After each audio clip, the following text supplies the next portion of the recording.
She wed a human to end a war. Then even the gods trembled. The war had lasted longer than most civilizations remembered. Entire generations were born into it and died without ever knowing peace. Star systems once filled with color and trade had become silent graveyards drifting through space. Across the galaxy, people stopped counting the years because the numbers felt meaningless. For the Scifi Dominion, the war was not just a battle for territory, but a struggle for identity. They believed themselves chosen by ancient cosmic forces, guardians of order among the stars. To lose meant more than defeat. It meant the end of everything they believed about themselves. Empress Valeera stood at the center of that burden. She watched the stars through the high crystal windows of her command chamber, her expression calm but her thoughts heavy. Outside, the sky above the capital world shimmered with defense grids and patrol fleets. Even here, far from the front lines, the war felt close. Messages arrived every hour, bringing reports of lost ships, lost allies, and lost opportunities for peace. She had inherited the throne at a young age after her parents were killed in an early phase of the conflict. Since then, she had done everything expected of a Scifi ruler. She led fleets into battle. She negotiated with rival powers. She prayed at the sacred temples where priests claimed to hear the voices of the gods. Still, the war continued. Her advisors argued constantly. Some demanded stronger attacks to force the Orion Pact into surrender. Others insisted on defensive strategies to protect what remained. None of them offered solutions that felt real. The Orion Pact was as stubborn as the Dominion. Their species valued honor and loyalty above all else. They believed surrender was worse than extinction. Every time negotiations began, they ended in renewed conflict. Valeera often wondered if peace was even possible anymore. One morning, a message arrived from the Neutral Council, a gathering of independent civilizations that avoided direct involvement in the war. They rarely proposed anything meaningful, but tradition required her to listen. The proposal shocked her entire court. A political marriage, not between Scifi and Orion leaders as many expected, but between the Empress of the Scifi Dominion and a representative of humanity. The council claimed this union could create a new alliance strong enough to force both sides toward peace. Humanity, they argued, had a unique position. They were not ancient enemies of the Orion Pact, and they were not deeply tied to Scifi tradition. Their role as outsiders could reset negotiations. The court reacted with outrage. Nobles accused the council of insulting the Empress. Priests warned that divine blood could not be joined with a lesser species. Generals argued that humanity was too young and unpredictable to trust.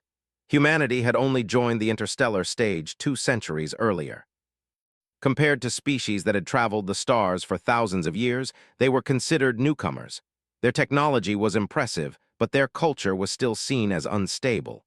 Some admired their adaptability, others feared their lack of tradition. Valeera listened quietly while her advisors debated. Then she asked one question. "What if they are right?" Silence fell across the chamber. Her chief advisor stared at her in disbelief. "Your Majesty, marrying a human would weaken your authority. The people may see it as desperation." "Perhaps," she replied softly, "but if desperation ends the war, is that not worth considering?" That night, she studied reports about humanity. She read about their history, how they survived internal conflicts, environmental crises, and technological upheaval. Again and again, humanity seemed to face extinction and yet rebuild stronger each time. They were not perfect. They were often divided, but they were resilient. One name appeared repeatedly in the council's recommendation. Commander Elias Rowan, a human officer known for surviving impossible missions and negotiating ceasefires between hostile species. He was not a ruler or politician. He had no noble bloodline. But records showed he possessed an unusual ability to connect with others, even enemies. Valeera requested a private meeting. The first time she saw Elias Rowan, she noticed how ordinary he appeared compared to Scifi warriors. He stood slightly shorter than many alien species, his uniform simple, his posture respectful but not submissive. His eyes carried a calm focus that suggested deep experience. He bowed politely, following Scifi customs he had clearly studied. "Your Majesty," he said. "Commander," she replied. For a moment neither spoke. The silence felt strange but not uncomfortable. "You understand why you are here?" she asked. Yes, he said, the council believes a marriage could help end the war. And you? He hesitated, choosing his words carefully. I believe peace is worth any serious attempt, but I also believe marriage should not be treated lightly. His honesty surprised her. Do you fear this arrangement? She asked. I respect it, he answered, but I don't pretend to understand everything it means for your people. She watched him closely, searching for arrogance or hidden ambition. She found neither. What does humanity think of this? She asked. He smiled slightly. Humanity has many opinions. Some will support it. Some will call me foolish. That is normal for us. She felt an unexpected warmth at his answer. Over the next days, they spoke often. They discussed strategy, culture, and philosophy. He asked questions about Solistari traditions without judgment. He listened carefully when she described the expectations placed upon her as a divine ruler. Unlike her advisors, he did not try to impress her. Unlike her enemies, he did not fear her. Gradually, she realized why the council had chosen him. He saw individuals before he saw titles. The announcement of their engagement shook the galaxy. Across the Dominion, reactions were divided. Some citizens welcomed any chance for peace. Others protested, claiming their empress was abandoning sacred traditions. The priesthood warned that the gods might reject the union. The Orion Pact reacted with suspicion, unsure whether this was a genuine attempt at peace or a political trick. Media networks across dozens of species broadcast debates nonstop. Analysts predicted disaster. Some predicted a new era of unity. Valera remained calm throughout the storm. The wedding was scheduled according to ancient Solistari ritual. The ceremony would take place at the sacred Convergence Temple, where rulers had been blessed by divine energy for thousands of years. On the day of the ceremony, millions watched across the galaxy. Elias stood beside her wearing ceremonial attire designed to merge human and Solistari symbolism. He looked slightly uncomfortable but determined. As the ritual began, priests chanted ancient words that echoed through the temple. A glowing altar rose from the floor, radiating soft light said to represent divine approval. Tradition held that only Solistari blood could activate it.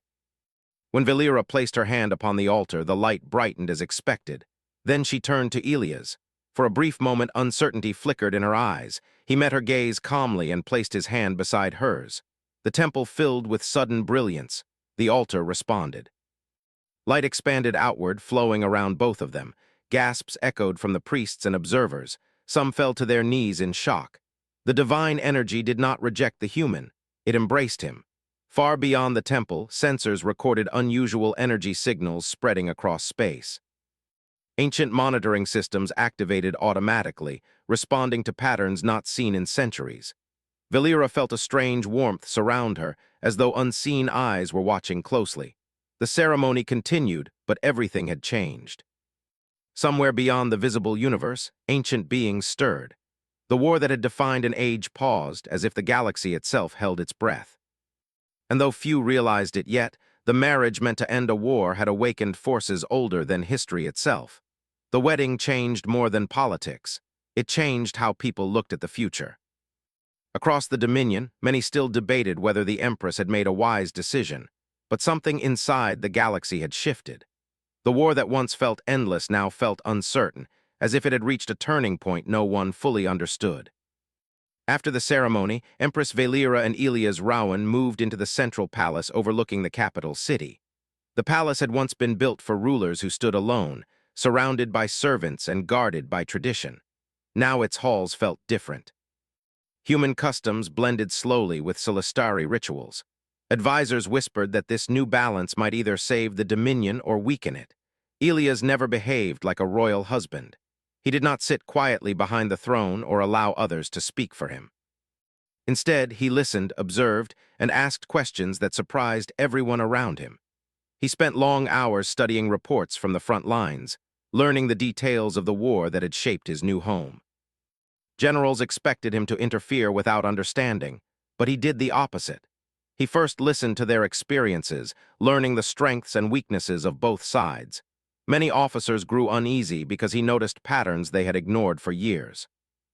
One evening, he stood beside Valera in the war chamber while holographic maps displayed fleets moving across star systems. This war continues because both sides believe they cannot stop, he said quietly. That is true, Valera replied. They fear peace more than battle. Elias nodded slowly. On Earth, we learned something painful. When two sides believe surrender equals destruction, they keep fighting even when victory is impossible. She studied him carefully. What would you suggest? Change the meaning of peace, he said. Make it feel like strength instead of defeat. The idea sounded simple, but it required changing centuries of belief. Solistari culture valued dominance and honor through power. Suggesting compromise often sounded like weakness to them. Despite resistance, Valera allowed Elias to attend strategic meetings. At first, nobles protested, claiming he lacked divine authority. But over time, his calm reasoning began to influence discussions. He suggested small changes rather than dramatic shifts, focusing on protecting lives instead of achieving symbolic victories. Meanwhile, the Orion Pact watched carefully. Their spies reported that a human now stood beside the Empress. Some leaders laughed at the idea, believing the Solistari had grown desperate. Others worried that humanity's unpredictability could create unexpected outcomes. Weeks passed, and a rare opportunity appeared. A neutral station between territories requested a summit. Representatives from both sides agreed to attend, but tensions remained high. Even a minor misunderstanding could reignite massive battles. Before departure, Valera spoke privately with Elias. "You do not have to come," she told him. "The Orion leaders may see you as an outsider." He smiled slightly. "That might be exactly why I should come." She felt a quiet confidence in him that reassured her, even when uncertainty surrounded them. The summit station floated alone between stars, its neutral status protected by ancient agreements. Ships from multiple species gathered nearby, forming a cautious circle around the meeting point. As the Solistari delegation arrived, scanning systems detected Orion warships approaching as well. Their vessels looked powerful and disciplined, reflecting a culture built on honor and loyalty. Inside the station, the atmosphere felt tense. Delegates exchanged formal greetings but avoided direct eye contact. The Orion representatives appeared tall and imposing, their armor decorated with symbols of past victories. Elias noticed how both sides positioned themselves like opponents rather than partners. The room felt like a battlefield without weapons. Negotiations began slowly. Each side repeated familiar arguments about territory and responsibility. Old accusations surfaced again and again. After hours of discussion, frustration grew. An Orion commander stood and declared that the pact would never accept terms that reduced their honor. Solistari nobles responded sharply, accusing them of prolonging suffering. The room heated with anger. Valera prepared to restore order, but Elias gently stepped forward. "May I speak?" he asked quietly. Some Solistari advisors looked shocked, but she nodded. He faced both sides equally, refusing to stand behind the Empress as a shield. "I come from a species that fought many wars against itself," he began. "We believed victory meant destroying our enemies. Sometimes we won battles but lost parts of ourselves." The Orion commander watched him carefully. Elias continued, speaking simply, without dramatic words. He described how humans had learned that peace was not surrender but survival. He spoke about families separated by war and worlds struggling to rebuild after destruction. "I don't ask you to forget your honor," he said. "I ask you to imagine honor that includes protecting future generations."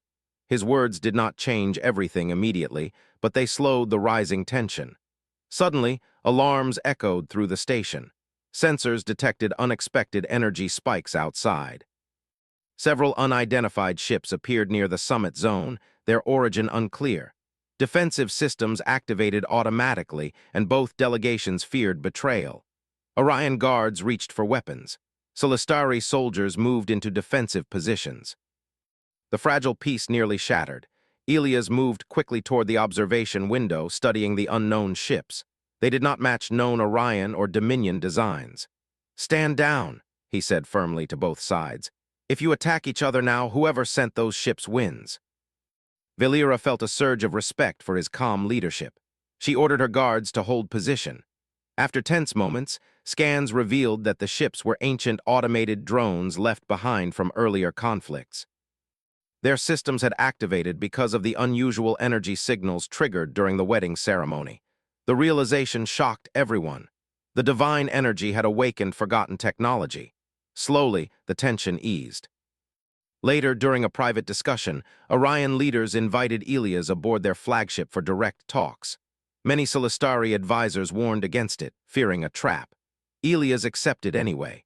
He traveled alone, carrying no weapons, only trust. Inside the Orion flagship, he faced warriors who had fought against the Dominion for decades. They studied him with curiosity, expecting arrogance or fear. Instead, he spoke openly. He did not pretend humanity was superior. He acknowledged mistakes and failures, but emphasized humanity's ability to change. He proposed shared projects instead of demands, joint rescue missions, cultural exchanges, and agreements that allowed both sides to maintain dignity. The Orion leader listened silently.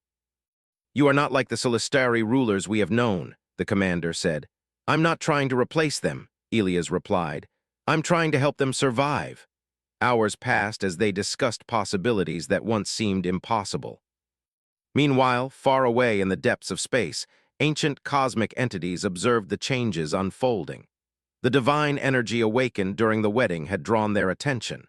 For the first time in centuries, a mortal had influenced events connected to sacred power. Back at the summit station, Valera waited anxiously for Elias' return. She realized how much she trusted him now, not only as a political partner, but as someone who understood her burden. When he finally returned, he carried news that surprised everyone. The Orion Pact agreed to a temporary ceasefire, not because they feared Solistari's strength, but because they respected the human who spoke without pride. Across the galaxy, fleets paused, weapons cooled. For the first time in centuries, silence replaced the sound of battle. Yet deep within the cosmic realm, unseen forces began to move more actively. The gods who had watched quietly now felt something unfamiliar. A mortal had changed the direction of history. And they were no longer certain what that meant for their own place in the universe. She wed a human to end a war. Then even the gods trembled. The temporary ceasefire held longer than anyone expected, but it did not erase suspicion. Across the Dominion, nobles whispered about the human who had suddenly become more than a symbol. Among the priesthood, rumors spread that divine forces were watching closely. Even ordinary citizens noticed the change in tone. The galaxy felt as if it had taken a deep breath, uncertain whether it would exhale in relief or in chaos. Empress Valera and Elias Rowan worked tirelessly to stabilize the fragile peace. They traveled between systems, attending negotiations, inspecting rebuilt colonies, and speaking with leaders from both sides. Wherever they went, humans, Solistari, and Orion alike were struck by the contrast between the two rulers. Valera carried the weight of centuries of tradition. Elias carried the determination of a species that had survived countless trials despite being young in the galaxy. Together, they inspired a sense of possibility that had long been absent. Elias never sought to overshadow the Empress. Instead, he spoke in measured tones, offering insights that bridged cultural gaps. In meetings with the Solistari Council, he asked questions that exposed hidden assumptions. He gently challenged traditions that were no longer practical. He listened more than he spoke, but when he spoke, his words carried weight because they were grounded in reason, empathy, and honesty. During a council session, a Solistari general argued that humanity could never truly understand the sacrifices required of their species. "They are too weak," he said. "They do not live as we do. They cannot bear the burden of war." Elias responded calmly, "Weakness is not the absence of strength. It is the ability to endure, to learn, and to continue even when every outcome seems impossible. Humans have survived disasters that would have destroyed other species. We may not be divine, but we do not give up." Some council members frowned. Others began to listen more carefully. The Empress watched silently, knowing that the presence of this human beside her was reshaping the Dominion itself. News of the human's influence reached the Orion Pact as well.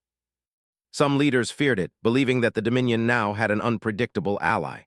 Others were curious, questioning why a species so young could command such respect without fleets, weapons, or ancient blood.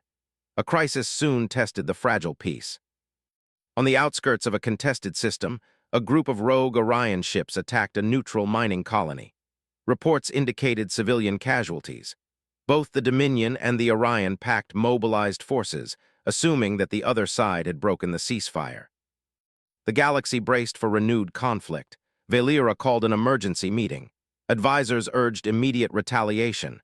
The Empress's hand hovered over the command console. For centuries, she would have given the order without hesitation. Elias stepped forward. "Wait," he said. "We do not know who is responsible. If we act rashly, we will reignite the war ourselves." His voice carried a quiet authority. Even the generals paused, realizing he had a point. Together, Valera and Elias investigated. Using combined Solistari and human intelligence systems, they discovered that the attack had been carried out by a rogue faction acting independently, hoping to sabotage the peace. Elias suggested a daring solution. He would personally lead a small team to confront the rogue faction and offer them a choice: surrender and explain their motives, or face coordinated forces from both sides. It was dangerous, and some advisors warned that a human could not survive such a mission. Valera did not hesitate. "I trust him," she said. "He is our best chance." The operation began. Elias boarded a small vessel with a team composed of Solistari and human officers. They traveled into hostile territory without weapons of mass destruction, relying on strategy, negotiation, and courage. When they arrived, the rogue faction was ready to fight. Elias addressed the commanders directly, speaking with calm authority. He acknowledged their anger and explained the consequences of continued conflict. He offered them a path that allowed them to maintain honor while avoiding needless bloodshed. Hours passed. Negotiations stretched through the night. Tensions were high. At one point, a stray weapon discharged accidentally, and every officer feared it would trigger a full-scale attack. Elias remained steady, using clear instructions and his own courage to keep his team and the rogue faction in check. By dawn, the rogue faction surrendered. No one was killed. The attack on the colony ended, and the ceasefire held stronger than before. Across the galaxy, news spread that a human had personally prevented renewed war. Back on the Dominion capital, Valera observed Elias return. He was tired, worn from the mission, but calm. He smiled at her briefly, and she felt a mix of pride and relief. The people who once doubted him now spoke in awe. Even the Solistari priests admitted quietly that divine forces had intervened indirectly to protect him. The wedding that had begun as a political act had transformed into something much greater. Humanity, once considered weak and insignificant, had demonstrated resilience, courage, and wisdom. The galaxy began to see humans not as pawns, but as active agents of change. Yet the gods themselves took notice. Cosmic entities that had remained distant for millennia now stirred. The energy that had flowed during the wedding ceremony and the subsequent acts of diplomacy and bravery had awakened their attention. Ancient voices echoed faintly through space, whispering to those sensitive enough to hear. Valera felt their presence as a subtle pressure, not threatening but heavy with expectation. She looked at Elias, who remained grounded, unaware of the cosmic scrutiny. He had no knowledge of these ancient powers, yet he had acted in ways that aligned with principles the gods valued: fairness, courage, and empathy. The next months brought new challenges. Systems recovering from war required attention. Cultural integration between species needed guidance. Trade agreements, education programs, and joint defense measures were all delicate processes. Elias continued to be indispensable, offering insight from a human perspective, while Valera provided authority and experience. In the Orion Pact, leaders who once scorned humanity began to acknowledge the impact of Elias' actions. Some sent envoys to request cooperation, curious about this species capable of influencing the balance between empires and even the attention of the divine. As the galaxy adjusted to a new reality, rumors spread. Some said the gods themselves had acknowledged humanity, not as servants or subordinates, but as equals capable of shaping destiny. Others believed that mortals had never been intended to hold such influence. Valera and Elias understood the stakes. Their union had not merely ended a war, it had shifted the perception of humanity across the cosmos. Mortals who were once overlooked were now considered central to interstellar politics and even divine observation. One evening, Valera and Elias walked across the palace gardens, the twin moons reflecting softly in the pools of water. "You changed more than just peace agreements," Valera said. "You changed how the galaxy sees humans." Elias smiled faintly. "I only did what anyone would do to save lives." "Perhaps," she said, "but your courage has made even the gods reconsider their role." He looked up at the sky, sensing the faint shimmer of energies he could not fully understand. If that is true, then we have a responsibility greater than we imagined. Valera nodded. She knew the journey was far from over. The fragile peace would always face threats, old rivalries, and unforeseen challenges. But she also knew that with humanity beside her, a new path was possible, one where survival, understanding, and collaboration could shape the galaxy's future. The stars seemed brighter that night, as if the universe itself acknowledged that a mortal hand had helped steady the course of empires and touched forces older than history. Even the gods, watching from their distant realms, could not deny it. Humans had arrived, and their influence was undeniable.